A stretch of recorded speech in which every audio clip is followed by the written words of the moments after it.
días. Buenos días.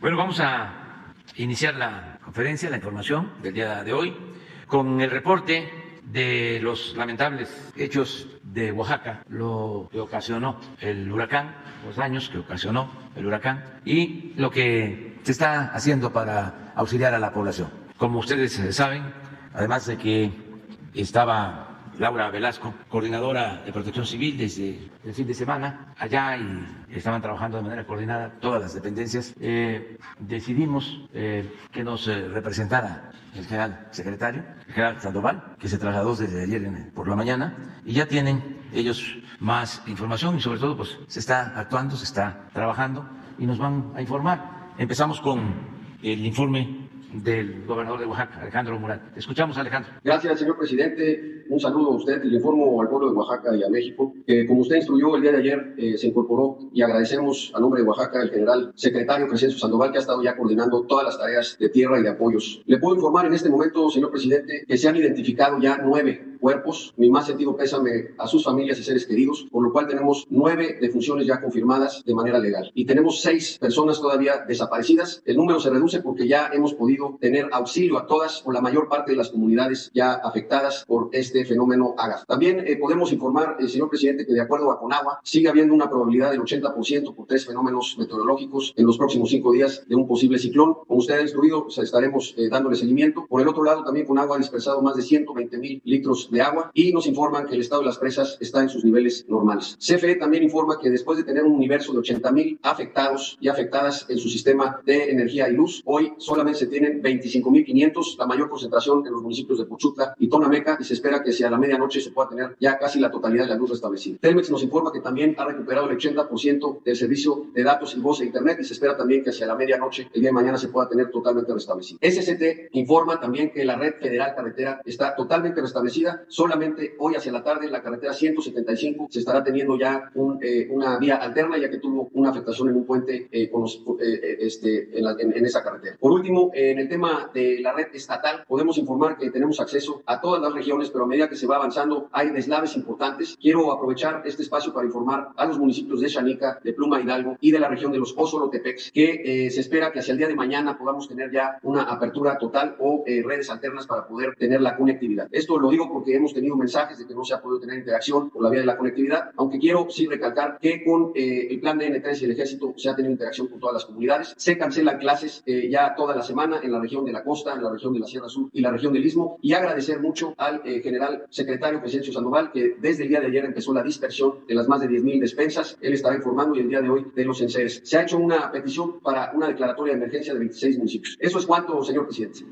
Gracias, Alejandro. General secretario. Buenos días, señor presidente. Buenos días a todos. Para continuar con este informe, comentar que la aplicación del plan de N3E, del plan Marina y el plan de la Guardia Nacional se está ejecutando aquí en Oaxaca con 3,064 elementos del Ejército, Fuerza Aérea, Marina y de la propia Guardia, dando prioridad a las poblaciones donde impactó el huracán en la parte costera de aquí de Oaxaca. También se encuentran colaborando en estos planes 1,720 elementos entre Protección Civil Federal, Estatal y Municipal, CONAGUA, Comisión Federal de Electricidad, AMEXIT. También tenemos 190 vehículos dentro de estos planes, 8 helicópteros para hacer la distribución de lo que son las despensas en la parte de la sierra, que el día de hoy estaremos viendo la posibilidad de ya emplearlos.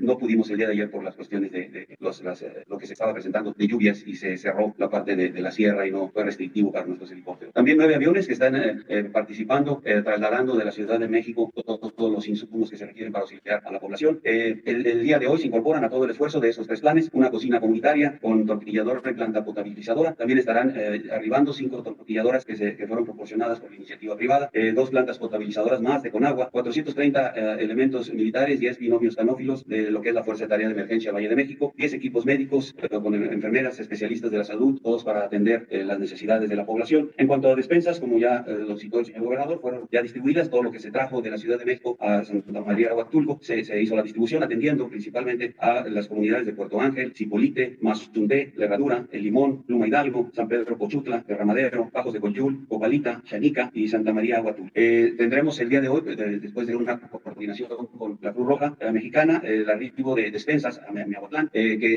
a partir de ahí estaremos llevándolas hacia la parte de la región de Osolotepec, atendiendo a la población afectada. También el día de hoy esperemos que podamos hacer reconocimientos y entrar a la parte de los Ichas, también que es la parte serrana, lo que es la Sierra Sur de Oaxaca, atenderla. Esperemos que las condiciones meteorológicas nos lo permitan y estemos ya totalmente llevando todo el apoyo a la población. Si me permite, doy la palabra al almirante jefe del Estado Mayor General de la Armada. Buenos días, señor presidente. Buenos días a todos. Me resta adicionar a lo ya informado por mi general secretario. En cuanto a los daños a la infraestructura y puertos, no se han presentado hasta el momento reportes relevantes. Sin embargo, en cuanto a instalaciones navales, más del 80% de la estación naval avanzada de Puerto Ángel pues, fue afectada. Asimismo, como un muelle que se utiliza para embarcaciones menores y para las operaciones de la Secretaría de Marina se perdió totalmente. Diré cuánto venía.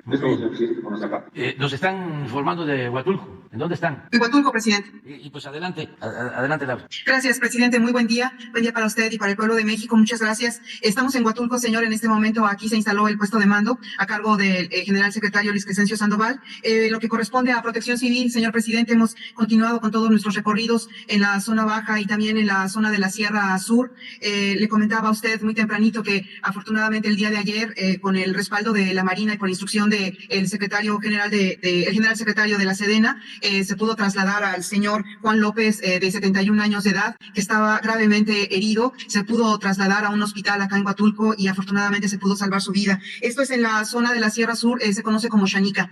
Hemos tratado de llegar a esta zona. Afortunadamente, señor presidente, la Secretaría de Comunicaciones y Transportes ha hecho un trabajo extraordinario en abrir caminos. Hemos podido ya llegar a más lugares. Hemos identificado algunas zonas en donde sí hubo afectaciones en las viviendas. Principalmente han perdido sus láminas, estas casitas que están pues un poco aisladas en la serranía, ahí es en donde han perdido sus láminas. También hay agua en las viviendas que alcanzó entre 40 centímetros y 1,30 m. También hay lodo que alcanzó hasta 40 centímetros. Lo importante es el resultado que han realizado los habitantes de las comunidades que se encuentran realizando los trabajos de limpieza en sus hogares, y evidentemente que la Sedena, la Marina, la Guardia Nacional, el gobierno del estado, trabajando para abrir camino y poder entrar a dar los servicios necesarios. Las zonas, como ya lo mencioné ayer, señor presidente, de la zona baja, de la zona costera, es Tonameca, Pochutla y Copalita, y en la zona de la sierra, en San Mateo, Piña, por ejemplo, señor presidente, el día de hoy es muy probable que por instrucción del general secretario vamos a trasladar a 2 mujeres embarazadas que tienen que venir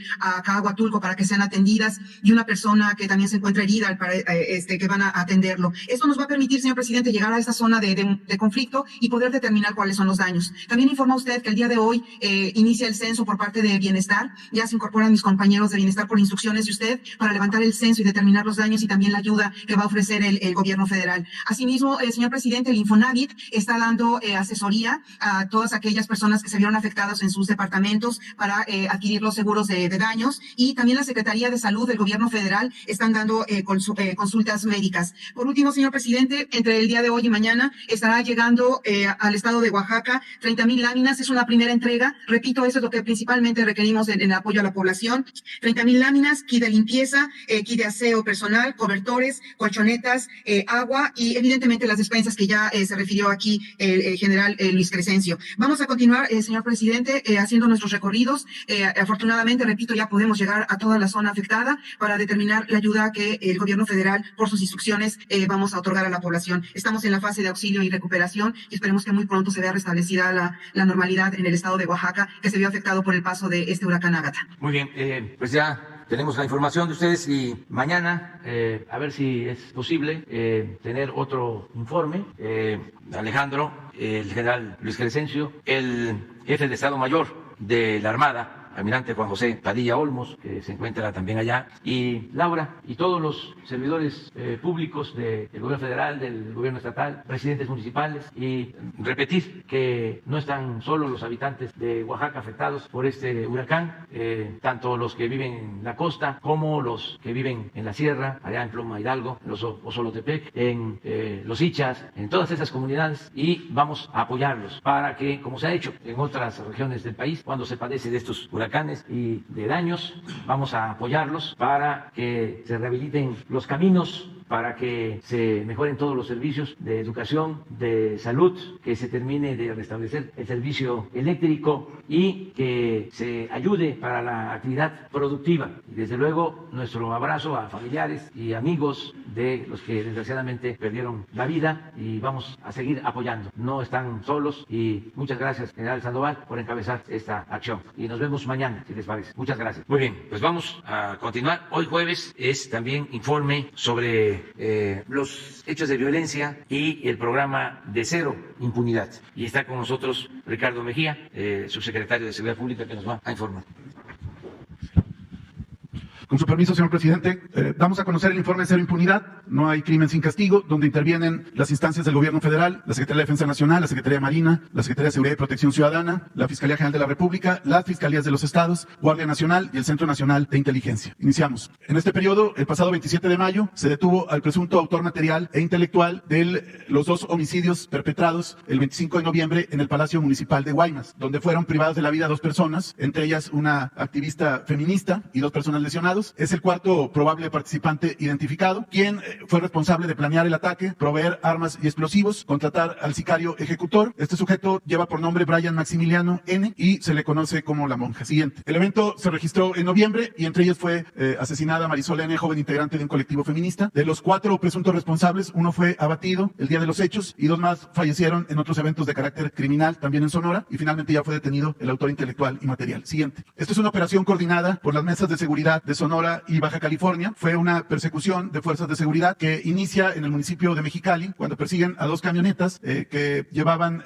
diferentes armas de asalto, cartuchos, entre otras cuestiones, y se pudo detener a 8 generadores de violencia en el noroeste del país, 3 de los cuales ya tienen procesos penales o imputaciones penales en el estado de Sonora. Ya todos ellos fueron vinculados a proceso penal. Siguiente. Fueron detenidos en esta operación en Baja California 4 personas y en Sonora otros 3, y uno de ellos fue abatido durante el enfrentamiento y es una célula criminal que operaba en ambos estados. Siguiente. También en Ciudad Obregón, Sonora, elementos de la Sedena y Guardia Nacional, en coordinación con la Agencia Ministerial de Investigación Criminal del Estado, detuvieron a 3 presuntos integrantes de la célula delictiva de los Arellano Félix. Fueron detenidos con armas largas, armas cortas, cargadores y cartuchos, y ya está pendiente su vinculación a proceso penal. Siguiente. También en una operación en Tijuana, Baja California, elementos de la Secretaría de Defensa Nacional, en coordinación con la Fuerza Estatal de Seguridad, detuvieron una mujer a la que se le aseguraron 5.4 kilogramos de fentanilo y 60,000 pastillas de fentanilo, lo cual tiene un valor aproximado en el mercado ilícito de 66.4 millones de pesos. Ya fue presentada al Ministerio Público y está pendiente su vinculación a proceso penal. Siguiente. También damos cuenta de la detención del presunto dirigente criminal del Cártel Jalisco Nueva Generación en Otumba, Estado de México. Irvin N., que es el detenido, contaba con 2 órdenes de aprehensión por el delito de homicidio calificado. Fue detenido en una operación coordinada por la Fiscalía General de Justicia del Estado de México y elementos de la Policía de Investigación. En un cateo ya está detenido y ya se hizo la solicitud para su vinculación a proceso penal. Siguiente. Como sentencias relevantes, porque en esta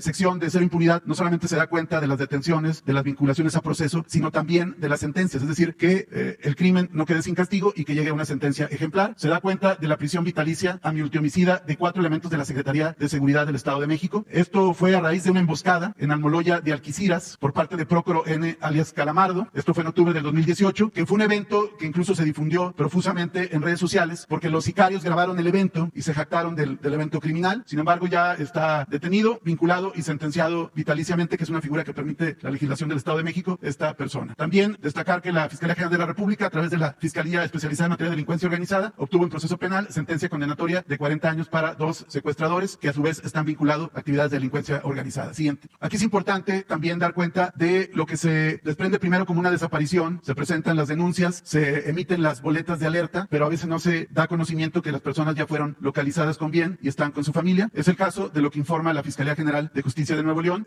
toda vez que entre los días 26 de mayo y 1 de junio fueron localizadas 18 personas con reporte de búsqueda, todas ellas del género femenino. Siguiente. En el caso de Oaxaca, en estrecha colaboración, la Fiscalía de Justicia del Estado con la Coordinación Nacional Antisecuestros y la Secretaría de Seguridad y Protección Ciudadana localizaron entre el 15 de abril y 31 de mayo a 78 personas reportadas como no localizadas o desaparecidas. 34 de ellas son hombres y 44 mujeres. Vamos a pasar muy rápido. Estas son todas las personas que se localizaron en ese periodo. Consideramos importante difundirlo porque se queda, si no, la sensación de que estas personas no están localizadas o que siguen desaparecidas. También continuando con Oaxaca, y a partir de la una instrucción que nos dio el presidente de la República de informar del caso de María Elena Ríos Ortiz, saxofonista que fue víctima de un intento de feminicidio con ácido en septiembre de 2019. Se informa que hay 3 detenidos, uno más falleció ya en reclusión, Ponciano N., y Juan Antonio N., que es exdiputado local de Oaxaca y que sería el autor intelectual, fue detenido desde el 9 de abril del 2020, está vinculado a proceso penal. Rubicel, que también fue copartícipe de este evento criminal, también está detenido, y Rubén N. también detenido. Quien sigue prófugo es Juan Antonio B., hijo de Juan Antonio N., y por el cual, siguiente, hay una alerta de búsqueda y localización por tentativa de feminicidio. Se ofrece una recompensa por parte de la Fiscalía de Oaxaca por $1 millón a quien proporcione información veraz, útil y eficaz que permita su captura. Se han emprendido diversas operaciones para su captura, acciones de inteligencia, y se sigue la búsqueda permanente para lograr su detención y presentación para vinculación a proceso penal. Señalar también que se renovaron por parte del mecanismo de protección de personas defensoras de derechos humanos y periodistas de la Secretaría de Gobernación, se renovaron las medidas de protección para María Elena Ríos Ortiz. Siguiente. También aquí damos cuenta de una desaparición y posterior localización de 2 personas. Este evento fue en Tlajomulco de Zúñiga, Jalisco. También fue ventilado profusamente en redes sociales. Es el caso de Ana Michel y de Idreain Erudiel, que fueron desaparecidos o no localizados el día 28 de mayo. Sin embargo, afortunadamente, en acciones emprendidas por la Fiscalía del Estado de Jalisco, la Comisión de Búsqueda y diferentes organismos civiles, finalmente el gobierno del Estado de Jalisco informó que fueron localizadas con bien estas 2 personas. Siguiente. También otro caso de 2 menores desaparecidas del Estado de Veracruz, de Aculcingo, Veracruz. La Unidad Antisecuestros de Veracruz, en coordinación con la Coordinación Antisecuestros y la Fiscalía General de Justicia de la Ciudad de México, pudo ubicar a las 2 menores en una terminal de autobuses de Tapo. Las menores habían sido enganchadas, habían sido motivadas a salir de su domicilio con una supuesta oferta de trabajo en Guadalajara, Jalisco. Ellas salen de su domicilio sin la presencia de un adulto, pero finalmente se pudo dar con ellas. Ya están bien y ya están con sus familias. Siguiente. También en el caso de Veracruz, destacar la buena actuación de la Fiscalía General de Justicia del Estado de Veracruz, quien por los hechos en que perdiera la vida el presidente del DIF municipal de Acayucan, Clemente Nagasaki Condado, en un evento acontecido el 26 de mayo pasado en el municipio de Acayucan, se han hecho por parte de la Fiscalía diferentes acciones de investigación que les permiten ya judicializar el caso, y ya hay orden de aprehensión contra el autor material de este evento y se espera en breve su detención. Siguiente. Este es el caso que ayer preguntaron aquí en la conferencia mañanera del señor presidente y que nos dio instrucciones de informar. Comentar que hemos estado en comunicación con el gobierno de Veracruz a cargo del gobernador Cuitláhuac García y la fiscal Verónica Hernández Guidans, quienes con mucha diligencia y ánimo colaborativo nos han compartido esta información que permite ya dar a conocer que han sido detenidos los 2 presuntos autores del feminicidio de Viridiana Moreno, ocurrida en el estado de Veracruz. Vamos a hacer una breve recapitulación de los hechos. Viridiana Moreno sale de su casa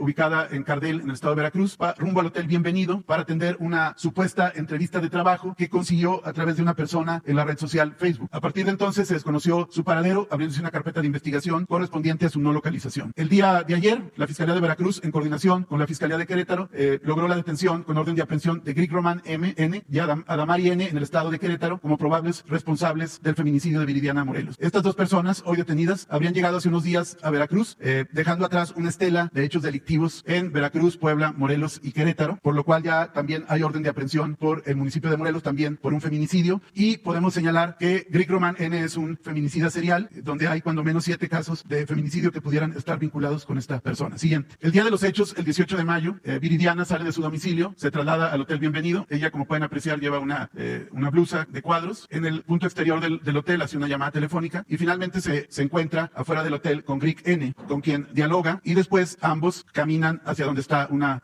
motoneta. Posteriormente dejan unos papeles en la parte posterior de esta motoneta para introducir ahí la documentación. Abordan la motoneta siguiente y se trasladan por la calle Venustiano Carranza de la ciudad Cardel. Estas son cámaras de videovigilancia que dan cuenta que iba la motoneta. Esto fue a las 17:49 horas. Para las 18:53 horas se vuelve a visualizar a Greg N. y a Viridiana, pero ahora conduce la motoneta Greg N., que va de camisa roja. Después se les aprecia circulando hacia la entrada del municipio de Úrsulo Galván, a la altura de la gasolinera Tres Caminos. Hasta aquí las imágenes. De las investigaciones realizadas por la Fiscalía General de Justicia de Veracruz, se desprende la localización de un domicilio rentado por Greg N., donde se encontró parte de la vestimenta de Viridiana y la que portaba el presunto responsable de los hechos, así como la motoneta y otros indicios. Como pueden apreciar aquí, se advierte la blusa a cuadros, que es la misma, si nos regresamos por favor, que es la misma que está aquí cuando Viridiana se acercó al Hotel Bienvenido. Siguiente. Y aquí está finalmente entre los indicios también la camisa roja. Y señalar que con elementos anatómicos recuperados mediante trabajos de investigación se obtuvieron datos en materia de antropología criminalística, odontológica, medicina y genética y confronta de huellas dactilares que permiten concluir que los restos que fueron encontrados en diferentes lugares corresponden a la víctima, es decir, a Viridiana.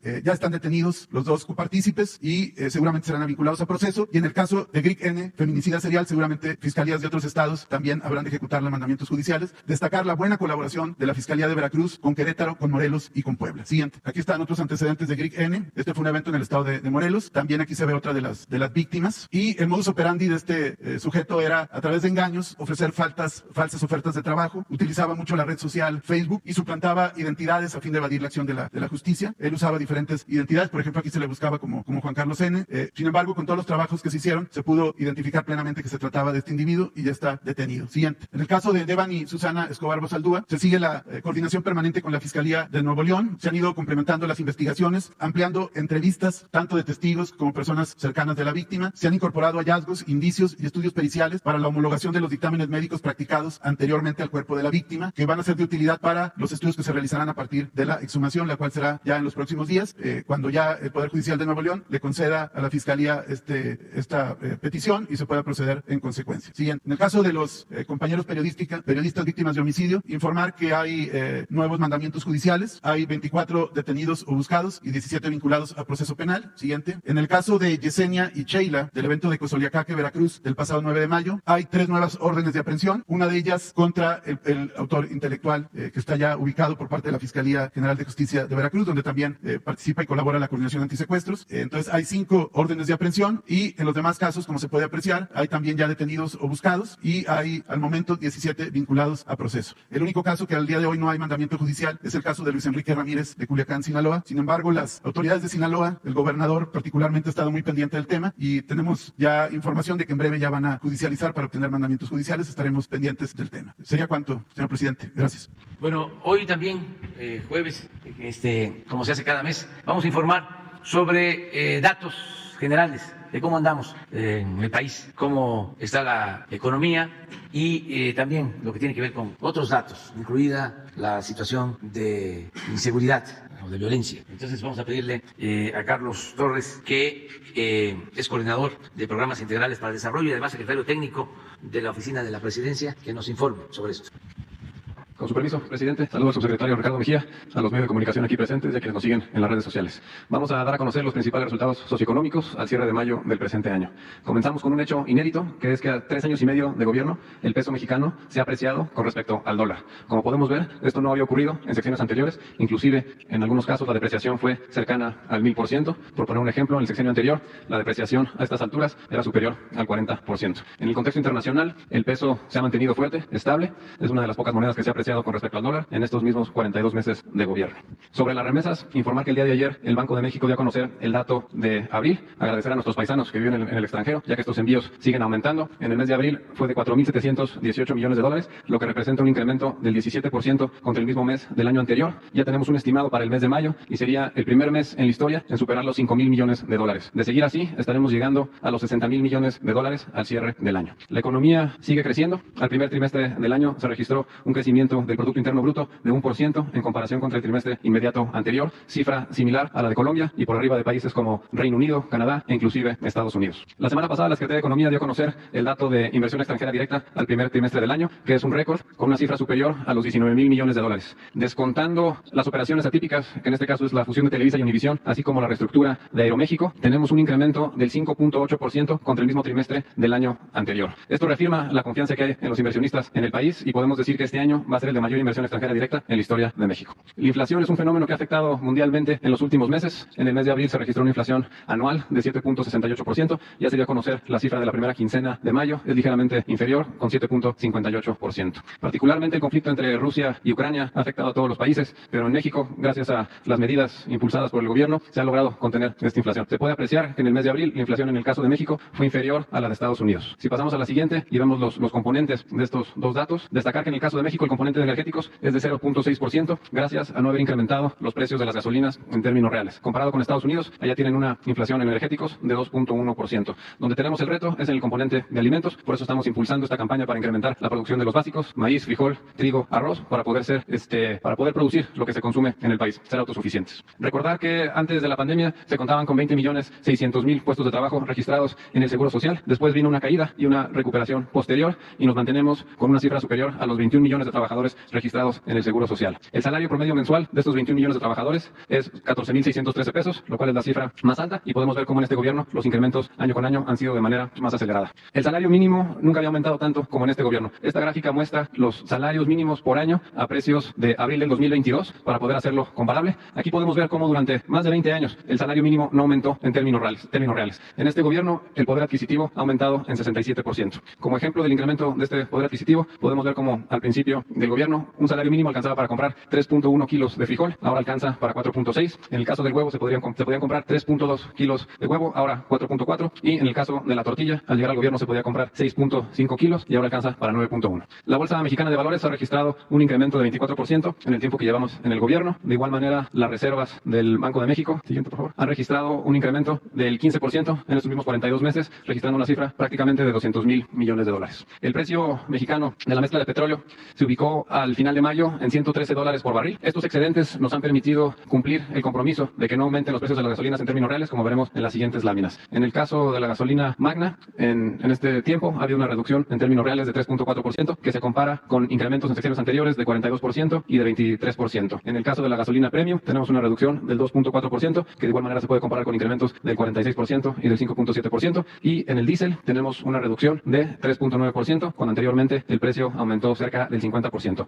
En el caso del gas, sí tenemos un incremento en términos reales del 12%, pero destacar que la tendencia que iba a la alza ya se revirtió con las medidas que se implementaron el año pasado. En materia de seguridad también tenemos resultados positivos, gracias a la estrategia de pacificación, así como al atender las causas que originan la violencia por medio de los programas para el bienestar. Aquí podemos ver que los delitos del Foro Federal han registrado una reducción del 31% en el tiempo que llevamos en el gobierno. En cuanto a los homicidios, esta gráfica muestra los datos acumulados de enero a mayo. Ahí hay un error en la lámina, es de enero a mayo. Recordar que teníamos una tendencia que iba a la alza, inclusive con porcentajes superiores al 30%. Esa tendencia ya se revirtió y ahora tenemos una reducción. Contabilizando el estimado que tenemos para el mes de mayo, tenemos una disminución del 10% contra el mismo periodo del año anterior. En cuanto a secuestro, tenemos una reducción del 45% si comparamos los últimos 12 meses del gobierno anterior contra los últimos 12 meses del gobierno en curso. Con respecto al robo de vehículo automotor, tenemos una reducción del 40%. Y, por último, en robo en general tenemos una reducción del 24%. ¿Sería cuánto? Muchas gracias. Bueno, pues terminamos de informar y ahora vamos a preguntas y respuestas. Nada más tenemos uno apuntado, Carlos Pozos, un compañero. Presidente de todos los mexicanos, muy buenos días. Muy buenos días a quienes nos ven y nos escuchan, los servidores públicos aquí presentes. Quiero aportar, si usted me lo permite, cómo se han hecho fortuna esos periodistas que sistemáticamente opinan y no informan, como es Joaquín López Dóriga Velandia, quien inventó comentarios a la noticia como estrategia de venta, señor presidente, y le vendió mucha publicidad en los gobiernos neoliberales, a la ley al IMSS, a la Secretaría de Marina y a los gobiernos de los estados, e hizo fortunas de este periodista. Y quiero comentarle, presidente, que yo en 1999, en la cumbre de la PEC, en Santiago de Chile, en el Hotel Asturias, en la habitación 319, me encargaron llevarle su chayo en dólares a este periodista que se dice tan pulcro y tan limpio. Y bueno, esto quiero recordarle a todos los jóvenes, el reportaje publicado el sábado 26 de diciembre del 2015, redactado por Genaro Villamil, y que tituló López Dóriga cuando el micrófono tiene precio, donde en la portada se muestra un cheque por 464,442.59 pesos del gobierno del Estado de México con fecha 20 de mayo del 2012. El reportaje narra el pleito inmobiliario entre María Asunción Arumburzábala y la familia del conductor estelar de ese entonces de Televisa, Joaquín López Dóriga Velandía. Ahí, la poderosa empresaria María Asunción puso al descubierto las presiones e intentos de extorsión que, según ella, ejerció en su contra los esposos López Dóriga. El reportaje realizado por mi profesor Genaro Villamil, que se lo recomiendo ampliamente, deja documentados los negocios que el conductor ha hecho al amparo del gobierno y los micrófonos de la radio y la televisión. Esto es un ejemplo claro de la calidad moral de esos periodistas que día con día sistemáticamente atacan desde sus micrófonos a este gobierno. Y esta es la portada, señor presidente, del proceso que les recomiendo a todos los jóvenes. Y abusando, presidente, hoy es mi cumpleaños y quería ver si es posible me pudiera obsequiar un autógrafo para mi libro que ayer le hice. Y inicio con mi primera pregunta, señor presidente. El consejero jurídico de Felipe Calderón, Miguel Alessio Robles, actualmente notario público de la notaría 19 y 31 acabó con un acto desinteresado de Manuel Rosada Cuellar, quien amaba a los animales y rescataba perros en situación de calle desde 1985. Ahora están desprotegidos más de 1000 perritos en Cuautitlán, Izcalli, Estado de México, en donde se encuentra la sede de esta fundación, Rosada Cuellar. La fundación, presidente, tiene un pleito jurídico y político en que los perros son utilizados por una parte de los herederos de don Manuel para lucrar económicamente y apropiarse de millonarias ganancias que genera dicha fundación. La institución Rosada Cuellar se convirtió también en un negocio que, por los nobles intenciones, ha originado ingresos millonarios por parte de la sociedad civil. En junio del 2013 falleció don Manuel Rosada y comenzaron las prácticas irregulares, malos manejos de la administración y los recursos de la fundación. Su sobrina, María de Lourdes Rosada Morales, y su esposo, Alejandro Rodríguez, tras la muerte del fundador, se asumieron como los únicos administradores y representantes, pero no tenían las facultades legales para representar y manejar los millonarios recursos que se generan. Este pleito legal lleva ya 9 años y en el cual se ha denunciado a María de Lourdes Rosada y a su hermano Pedro Rosada Morales de haber utilizado influencias políticas del exconsejero jurídico de la Presidencia de la República, Miguel Alessio Robles, en tiempo de Felipe Calderón. Se dice, presidente, que Alessio Robles habría utilizado sus influencias para validar con su notaría el pasado 12 de abril del 2021 que los dos sobrinos modificaran el acta constitutiva sin la presencia del representante legal, el señor Burgos Ordóñez. En este caso también, presidente, se habla de fallos manipulados de jueces como la licenciada Araceli Cortés Eslava, actual juez interina del caso, y que ha favorecido a los hermanos Rosada Morales, librándoles incluso de cuentas de recursos que estaban en proceso embargadas. La pregunta es, presidente, ya que usted conoce de esta historia, ¿qué opina? Y solicitarle respetuosamente a Ponciano López Juárez, que él es presidente del Colegio de Notarios de la Ciudad de México, a hacer una investigación del caso. Esa sería mi primera pregunta, presidente. Bueno, eso podría ayudar de manera voluntaria el secretario de Gobernación para establecer comunicación con las partes y con el notario. Vamos a pedirle a Adán que intervenga en cuanto a lo que estás planteando. Sí, señor presidente. Jefe del Estado mexicano, el pasado 26 de febrero, Ricardo Aldana Prieto tomó protesta como nuevo secretario general del Sindicato de Trabajadores Petroleros de la República Mexicana y se renovaron las 36 secciones. En 3 meses y 6 días, la dirigencia del sindicato ya tuvo en la calle manifestándose frente a la torre ejecutiva de Pemex a trabajadores que bloquearon Avenida Marina Nacional. Sí hay escasez de medicamentos en los hospitales de Pemex, señor presidente, pero es porque esconden las medicinas. En el Hospital Central del Norte de Azcapotzalco le quitaron espacios a 120 adultos mayores. Han afectado a los jubilados con su salario y le piden que se tome en cuenta en la mesa de diálogo de negociación de renovación salarial. Presidente, el sindicato cierra válvulas, hay escasez de gasolina en Tamaulipas en el cierre de campañas políticas, hay falta de empleo para los trabajadores transitorios que bien podrían laborar en la refinería Olmeca. Todo esto es para generar malestar en las bases de los trabajadores y en la ciudadanía previo a las elecciones. Presidente, hay un complot y un boicot, un golpe blando dentro del sindicato. Y señor presidente, a esto también es traición a la patria.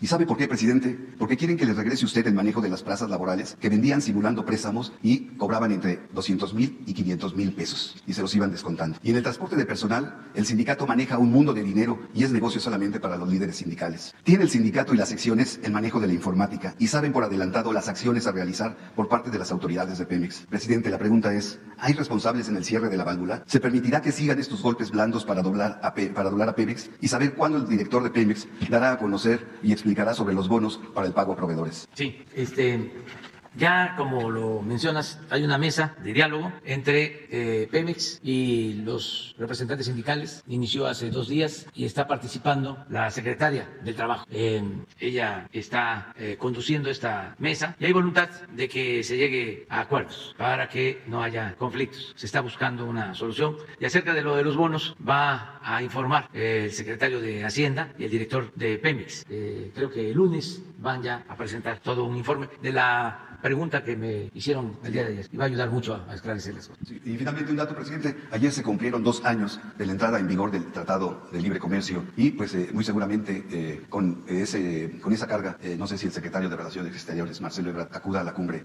de las Américas el próximo 6 de julio. Gracias. Sí, pues es muy bueno el resultado de haber reafirmado el trabajar juntos en materia económica y principalmente en comercio con Estados Unidos y Canadá. El haber firmado de nuevo el tratado nos ha ayudado bastante. Acabamos de ver el dato de inversión extranjera y eso se explica en mucho porque existe este tratado comercial. Hay inversión extranjera, cada vez está llegando más inversión extranjera y sin duda este año va a ser histórico porque México tiene una situación de ventaja con relación a otros países para la inversión. Tiene pues la cercanía al mercado de Estados Unidos y Canadá, que eso es muy importante. Ya hay mucha integración económica entre Estados Unidos, Canadá y México. Hay no solo fábricas, hay plantas de autopartes de la industria de Estados Unidos y Canadá que hacen indispensable a México. Es estratégico nuestro país. Y en el mundo, pues lamentablemente no andan bien las cosas en otros continentes y todos los analistas están coincidiendo de que México es la opción para la inversión foránea, para la inversión extranjera. Hace como un mes desayuné con Larry Fink, presidente de un fondo de inversiones, se dice que uno de los más importantes del mundo, BlackRock, y su concepción, su visión es de que México está adelante como país estratégico para la inversión extranjera en algunos aspectos. Por ejemplo, se habló mucho de las baterías, por eso la importancia del litio, por el impulso que van a tener las energías renovables, todo lo que es la transición energética en el mediano y en el largo plazo. Los vehículos eléctricos, ya hay sitios, ciudades de Estados Unidos donde el porcentaje de vehículos eléctricos es considerable, pero se requieren las baterías y se requiere el litio y se requiere otros minerales. De ahí la importancia de que México tenga litio y que se haya tomado la decisión de nacionalizar, de que sea una empresa de la nación de los mexicanos la que administre el litio. Pero en ese campo hay mucho futuro. Otra oportunidad que se tiene es la de las plantas de fertilizantes, con todo esto que está pasando en Europa. Inversión para tener fertilizante y la materia prima es gas y se tiene en Texas y se tiene en México, se tiene en América. Esa es otra opción de inversión. También lo que tiene que ver con la exportación de gas a Asia y a Europa. Acabamos de estar con los directivos, el gerente principal de Sempra, porque están ya en proceso de construcción una planta de licuefacción en Ensenada, Baja California, y no descartan construir 2 más. Y lo mismo para el caso del Golfo de México, porque estas plantas de licuefacción permiten pues, congelar el gas, embarcarlo, llevarlo a Asia 10 horas, 15 horas, y allá se regasifica en plantas, ya se meten los ductos. Y los precios del gas de Texas con los precios del gas en Asia y en Europa son muy atractivos porque son muy bajos los precios, aun cuando últimamente se han incrementado. El precio del gas en Texas es menor considerablemente al precio del gas en Asia y en Europa. Y así, muchas oportunidades de inversión van a estar con nosotros, empresarios, que los voy a invitar a recorrer el Istmo para que una vez terminada la refinería de Dos Bocas, porque traigo esa preocupación y esa ocupación, porque son 25, 30 mil trabajadores de la construcción que queremos que no se queden sin empleo, que ya sea en el Tren Maya o en estos 10 parques industriales encuentren pronto trabajo. Por eso no descartamos también hacer una coquizadora nueva en Salina Cruz. Todo esto pensando en no parar en la creación de empleos. De modo que México, repito, tiene una situación muy especial, por eso es lo de inversión extranjera y no va a cambiar, al contrario, va a seguir llegando la inversión extranjera a México. Y ahora te firmo, nada más al rato. Lo de la cumbre estamos esperando. Ayer un funcionario de Estados Unidos muy cercano al presidente Biden, Juan González, habló de que todavía no están terminadas las listas o hace falta distribuir algunas invitaciones. Vamos a esperarnos. Es muy buena la relación con el gobierno del presidente Biden, muy buena con sus colaboradores, con Juan González, con el jefe del Departamento de Estado, Blinken, con su asesor para asuntos de seguridad, Sullivan. Hay gente que tiene experiencia, son profesionales, llevamos muy buena relación, nos caemos bien, nos respetan, nosotros los respetamos y estamos en espera de que se tome una decisión. Desde luego, ellos tienen que resolverlo escuchando a todos, como lo están haciendo seguramente. Ya saben cuál es nuestra postura y faltan todavía algunos días. Entonces, cuando tengamos información, vamos a darla a conocer. Pues vamos a esperar la respuesta de lo que estamos planteando. Pero insisto, no hay prisa, estamos muy cerca. Hay varios vuelos, afortunadamente, a Tijuana y de ahí en carretera a Los Ángeles. Y es hasta la semana que viene, es hasta el miércoles. No, es miércoles, jueves y viernes, y termina el viernes por la tarde, noche, y ya me quedaría allá y regresaría hasta el sábado. Si voy. Ahora, si no voy, nos va a representar, México va a estar presente, nos va a representar el canciller, el secretario de Relaciones Exteriores, Marcelo Ebrard. Entonces, estamos esperando, ya hemos dado a conocer nuestras razones y no es un asunto de pleito, de confrontación. Repito, es muy buena la relación con el gobierno del presidente Biden. Él es una gente, pues, con mucha experiencia política, mucha experiencia política. Es conciliador, es una persona con buenos sentimientos. Nos llevamos bien, de modo que vamos a esperar. Y ante cualquiera de las circunstancias, las relaciones con Estados Unidos pues van a seguir siendo buenas, porque, insisto, son relaciones de amistad, sobre todo de amistad de nuestros pueblos. Hay 40 millones de mexicanos en Estados Unidos, los que nacieron aquí, los hijos que ya nacieron allá, nietos, pero pues son relaciones entrañables y, como decía hace un momento, también hay una integración económica, comercial, y el presidente Biden ha aceptado, incluso antes de que yo se lo planteara, porque él es una gente respetuosa, ha aceptado de que tiene que haber, le llama pie de igualdad en nuestras relaciones. Tiene que haber un pie de igualdad en nuestras relaciones. Cada vez que hablamos, me lo repite. Entonces, es respetuoso de nuestra independencia, de nuestra soberanía. Es un buen gobernante. Ese es mi punto de vista en lo personal. ¿Cómo se está organizando México para esta reunión en la México, Estados Unidos, que le toca al país organizar? No tenemos ahora ninguna relación o una reunión a la que no se esté participando. Creo que la reunión más importante pues es esta cumbre, ¿no?, de las Américas. Bueno, ahora sí, vámonos. 1, 2, una compañera mujer de atrás, allá, 3, 4, 5 y 6 y 7. A ver si resultó. Buenos días, señor presidente, subsecretario. Buenos días, licenciado. Buenos días a todas y a todos. Diego Elías Cedillo, de Tabasco Hoy, Campeche Hoy, Quintana Roo y Diario Basta del Grupo Cantón. Señor presidente, me gustaría destacar una investigación que realizó nuestro investigador en Diario Basta, Ricardo Sevilla, que se publicó en esta semana, referente a un contrato que recibió el expresidente Vicente Fox por salvoconducto de terceros.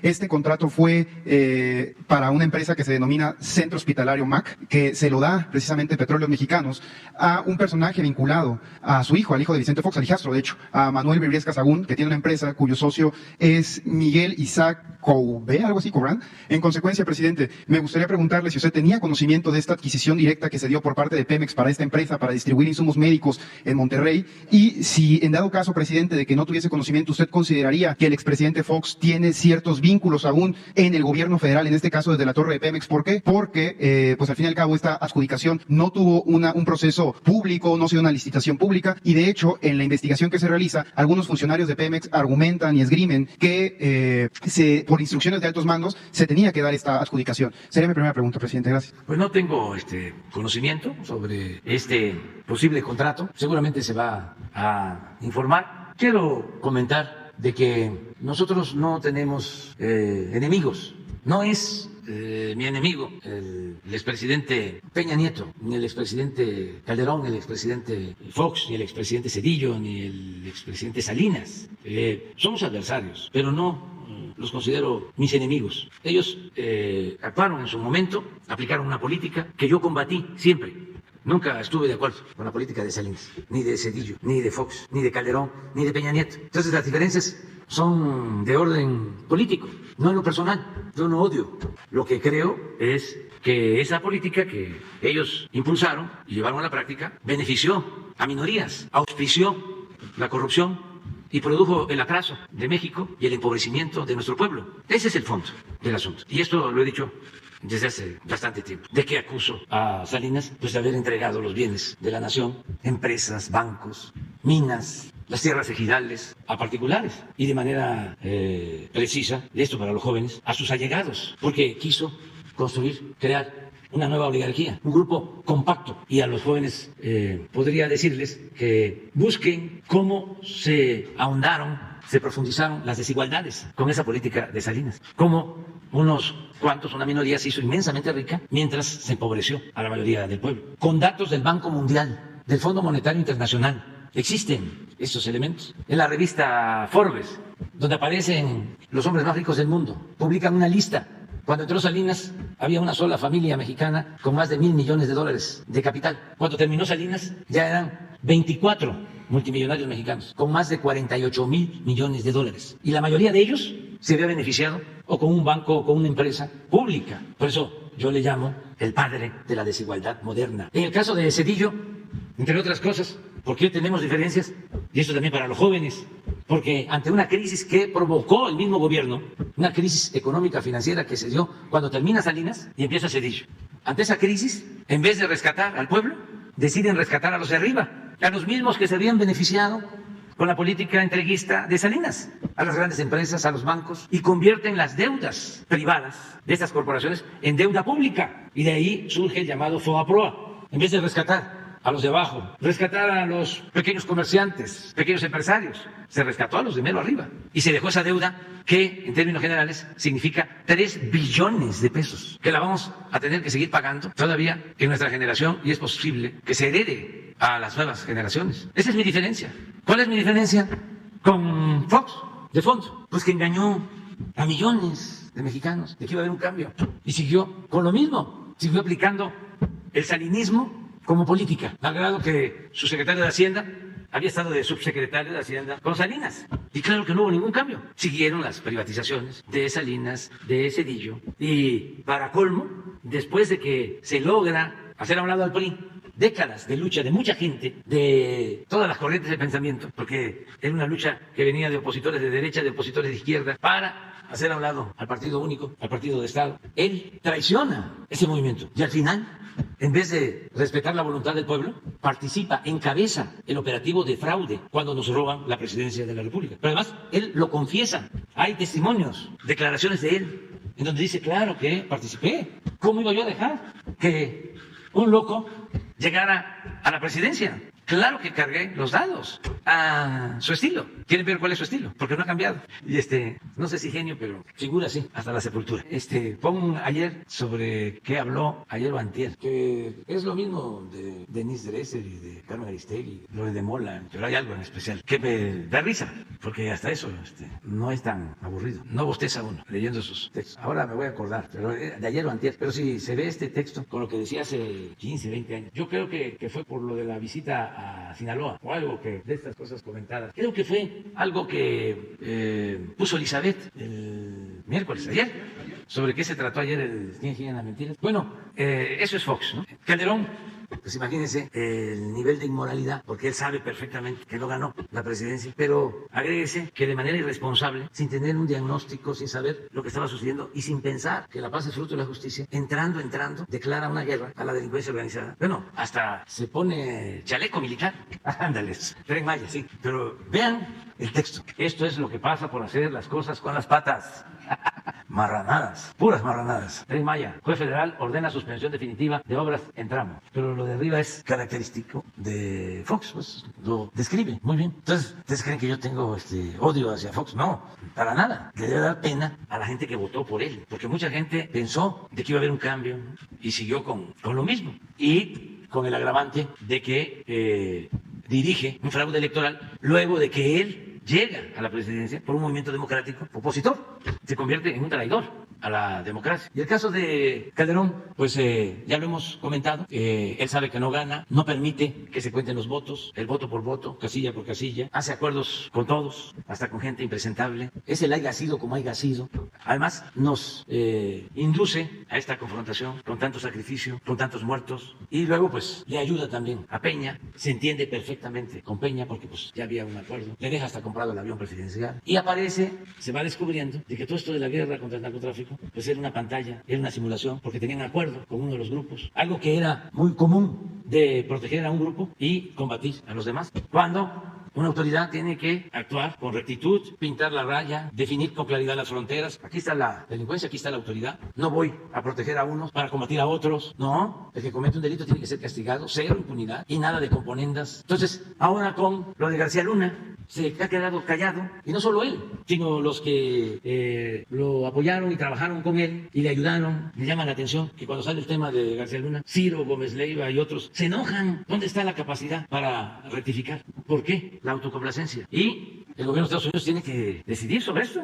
Acaban de resolver, me llamó la atención, lo de una denuncia muy publicitada de unos esposos divorciados que la señora acusaba de maltrato y bueno, ya resolvieron los jueces, pero todo el proceso creo que tardó 6 meses, o sea, el proceso judicial. Y lo de García Luna ya lleva años, está rarísimo, que no tienen información, ¿por qué tanto tiempo? Entonces, esa es de las diferencias con Felipe Calderón. Estoy en contra de él por haber desatado esa guerra y por haber autorizado que se llevaran a cabo masacres, como se demuestra con los altos niveles, índices de letalidad en enfrentamientos. Claro que estoy en contra de él. Y en el caso de Peña Nieto, pues estoy en contra de él por el desparpajo y la corrupción que imperó. Pero de ahí a que yo les tenga odio, no. Si me encontrara yo a Calderón, me encontrara yo a Salinas, ¿sí? A lo mejor lo saludaría, a lo mejor no lo haría por cuestiones políticas, porque me afectaría políticamente. Pero en lo personal es otra cosa. ¿Cómo? Ah, sí, ¿cómo no? Es distinto completamente, es muy distinto. O sea, un familiar de un delincuente, ¿sí? Si no está enjuiciada y si es una señora mayor, una madre, merece todo el respeto. Miren, en la tradición de justicia mexicana, cuando alguien está en la cárcel y muere su madre, se le puede permitir ir al velorio. Esas son cosas mayores, las mamás, los hijos. Eso no lo van a entender nunca. Y además, no crean que estoy muy preocupado de que lo asimilen los conservadores, porque parte del pensamiento conservador es eso. Tiene el pensamiento conservador mucha carga de odio. Para ellos no hay el perdón, aunque sean católicos en su pensamiento. Y es, como lo dijo el escritor Moreno, quemarlos en la plaza. Así piensan, son muy dogmáticos, muy fanáticos, no le tienen amor al pueblo. Y bueno, pues yo los respeto, pero yo no quiero ser como ellos. Es también lo de la ambición al dinero, la ambición a lo material, a mis hijos, a la gente que quiero, a quienes me quieren. ¿Qué les aconsejo? Aléjense lo más que puedan de esas ambiciones, controlen esas tentaciones, que no les domine el dinero, que no les domine el poder, no tengan tanto apego ni al dinero ni al poder. Se puede ser feliz de otra manera. Y hay que amarnos. Me encuentro a una persona mayor, como la mamá de Guzmán Loera, la saludo y no tengo ningún problema de conciencia, que eso también es muy importante. Ese es el principal tribunal. Puede uno tomarse fotos. Imagínense cuántas fotos tengo yo con gente que está metida en cuestiones ilegales o ya está en la cárcel. No exagero, pero debo ser uno de los más fotografiados. No es para presumir de México, porque donde quiera que voy, foto. Ahora fui a Chihuahua, a Guadalupe Calvo. Llegamos, aterrizó el helicóptero y estaba todo el pueblo. Y saludo uno por uno y foto. Familia completa. El Atascadero se llama, del municipio de Guadalupe y Calvo. Y niños y jóvenes. Y yo pensando en la construcción del camino, en las escuelas, en el futuro para esos niños, para esos jóvenes, para que no sean enganchados, que no sean semillero, para que no siga habiendo delincuencia. Pero esos que alguno de ellos podría tomar el camino de las conductas antisociales, se los come uno a besos de su bondad, de sus buenos sentimientos. Entonces creo en eso. Entonces, si se forman jóvenes y llegan a ser adultos en la esfera del individualismo, lo que yo les hablaba de una señora que escuché hace poco diciendo de que el apoyo a los adultos mayores, la pensión, los vuelve flojos y que es mejor ponerlos a trabajar, como si no hubiesen trabajado toda su vida y merecieran vivir con un poco de holgura en el último tramo de la existencia. Imagínense, una gente trabajando, que los hay después de los 70 años. El organismo, la naturaleza, no lo olvidemos, ya no es lo mismo. Y por necesidad, muchos trabajan. Y otros que pues le tienen mucho amor al trabajo. Hay un dato, no sé si se pueda demostrar, de que en Pemex precisamente los trabajadores no se quieren jubilar. Y pregunté, ¿por qué? Porque no les pagan todo completo, porque cuando están en activo tienen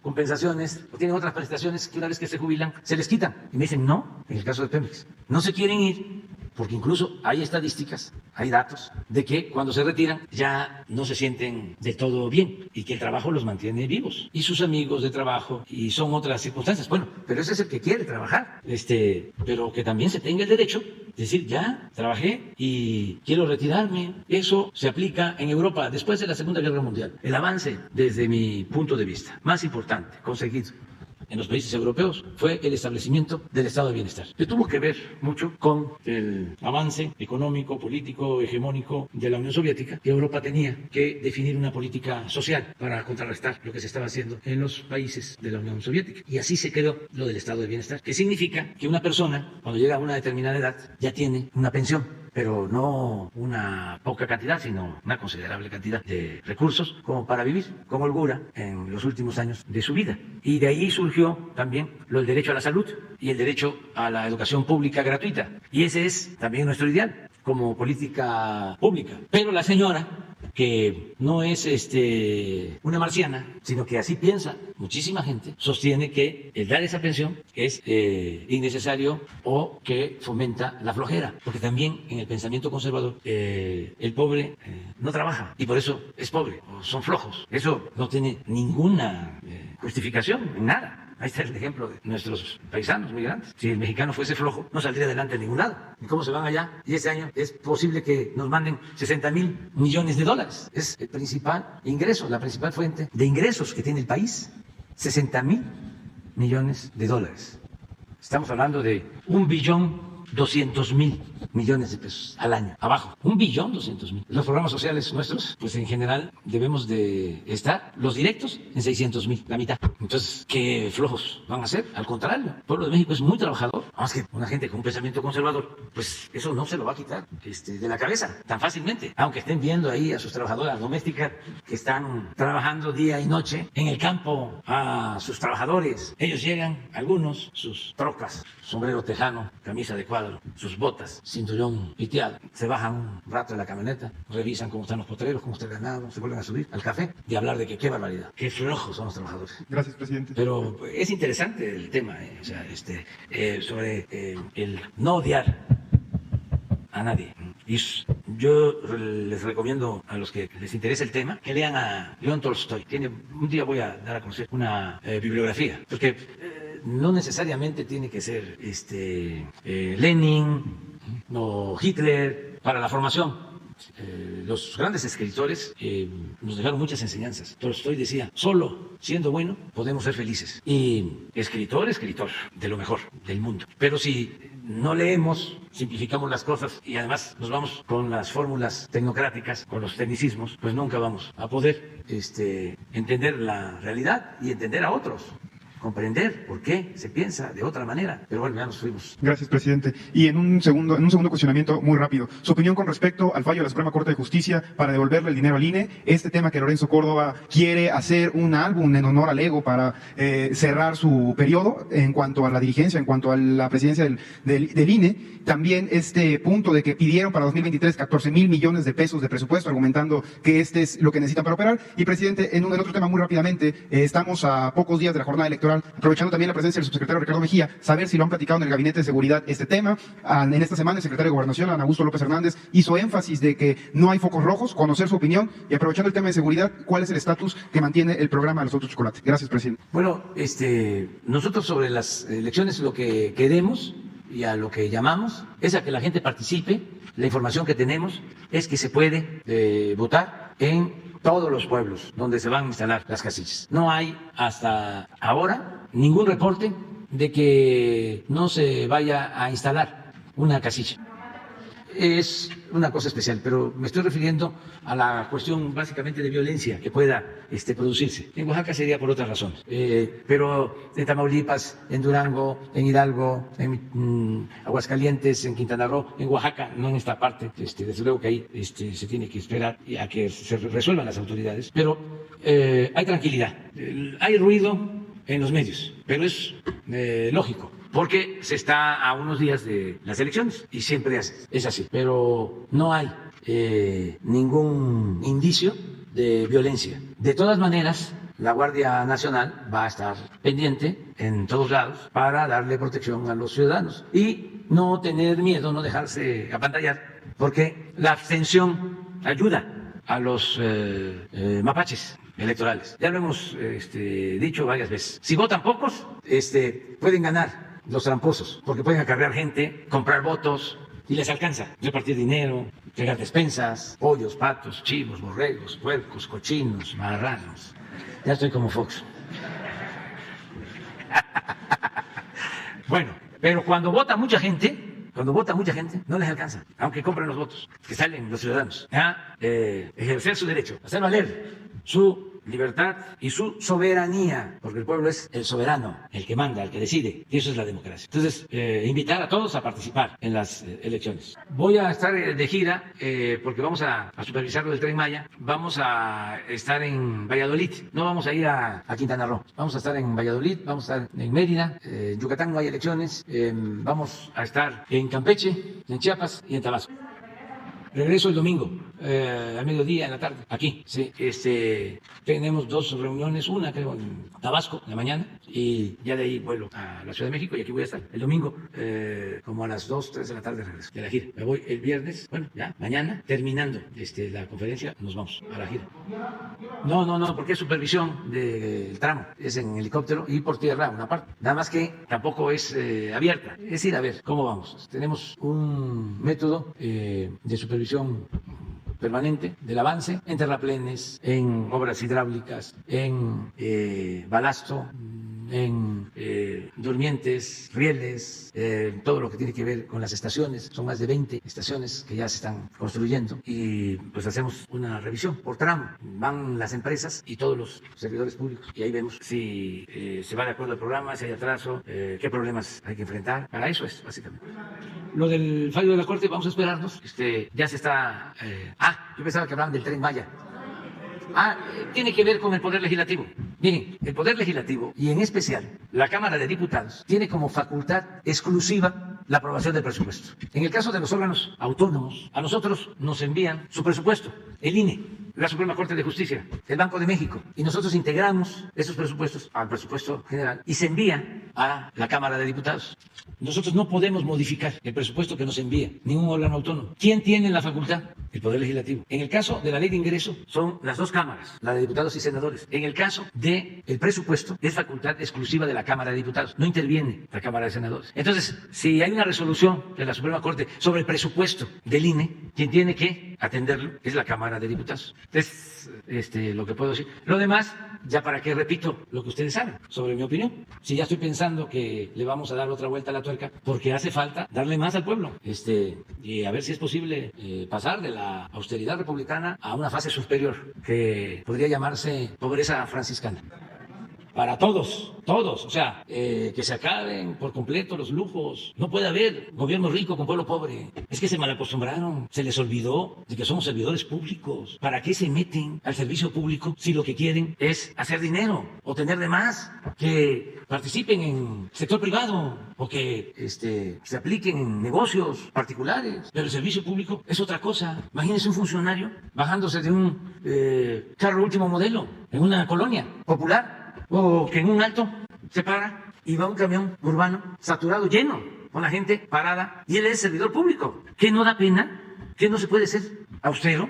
¿Qué no? El poder es humildad. Pero si andan con esas ínfulas de superioridad y de fantochería y quieren comer en restaurantes caros y tomar vinos de importación y vivir muy por encima de cómo vive la gente, pues que no opten por el servicio público. Nadie está autorizado, como decía el poeta, nadie tiene derecho a lo superfluo mientras existan seres humanos que carecen hasta de lo más indispensables. Eso es parafraseando a Díaz Mirón. Entonces, ¿dinero para qué?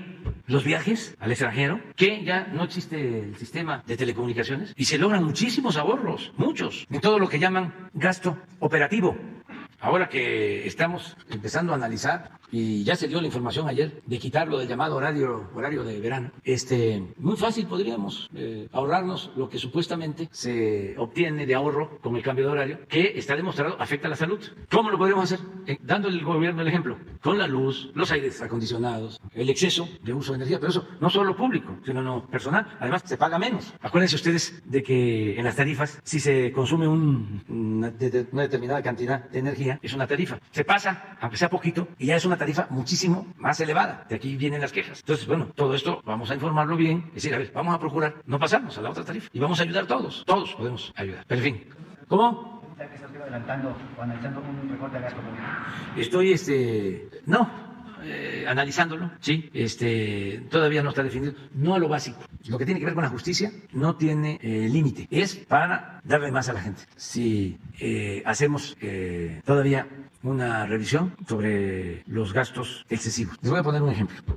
Se corrigió una injusticia que se cometía con los maestros, con los aumentos en los sueldos. Había maestros que ganaban hasta 8,000 pesos mensuales. Y el promedio de una buena cantidad eran 12,000 pesos. Y miren el promedio del trabajador inscrito al IMSS, 14,000. A ver si ponen. Y un maestro promedio, 12,000. Entonces ya logramos que no haya maestros que ganen menos que estos 14,000. Y retroactivo, es decir, desde enero. Esto. 14,000. 14.603. Y estaríamos maestros aquí. Y este es promedio, ¿eh? De los 21 millones de trabajadores inscritos al seguro. Este es el salario promedio. Y en el caso de los maestros, el salario promedio, en la mayoría, era 12.000. Ahora, ningún maestro va a ganar menos que esto. Nos costó, porque es una nómina amplia. Es la nómina más grande que se tiene en el gobierno. ¿Cómo lo hicimos? En la misma Secretaría de Educación. Se hizo un análisis, un ajuste en gastos de operación y se le trasladó a los maestros. Pero hay que estar pendiente del presupuesto y de revisar partida por partida. No quedarse en las cifras generales y no ir abajo al detalle. La eficiencia administrativa ayuda mucho. Y la austeridad no es un asunto solo administrativo, es un asunto de principios. Es lo que les decía. ¿Con qué cara, habiendo tanta pobreza, van a haber sueldos elevadísimos en el gobierno? O esto que hacen los compañeros de ustedes, no todos, algunos. Estos que ganan 2, 3 millones. Uno que está en Estados Unidos que gana, le sacamos la cuenta, creo que 18 millones, 16 millones mensuales. Gana más que el presidente de Estados Unidos, gana más que todos nosotros aquí, juntos. Eso es muchísimo. Y sí, aunque esté muy caro, pero ya no es normal. Entonces, ¿qué objetividad puede haber? O sea, ¿a favor de quién se está? ¿O por qué le pagan tanto? Entonces, puede ser legal, pero no es moral, ¿eh? Sin duda. Entonces, es el caso de los servidores públicos. Están ganando lo justo y ahora no hay ningún recorte de nada y estamos procurando no despedir a trabajadores. No hemos despedido a trabajadores. Imagínense lo que hizo Calderón. 40,000 trabajadores electricistas de un plumazo. ¿Dónde hay 40,000 trabajadores así del gobierno que de un día para otro, una mañanera, anuncie yo? ¿Los vamos a liquidar? ¿Ah? No, Pemex son más. La comisión sí. La Comisión Federal de Electricidad. Vamos a liquidarlos porque vamos a privatizarla. Y con ese dinero vamos a apoyar la educación, vamos a apoyar la salud, va a costar menos la luz. ¿No así le hacían? Va a haber más empleo, va a llegar más inversión extranjera. Bueno, nos vemos mañana. Sí, lista. Sí, lista. Ya quedaron. Sí, lista. Sí. 20 para las 10, ¿eh? Sí. Nos pasamos completamente.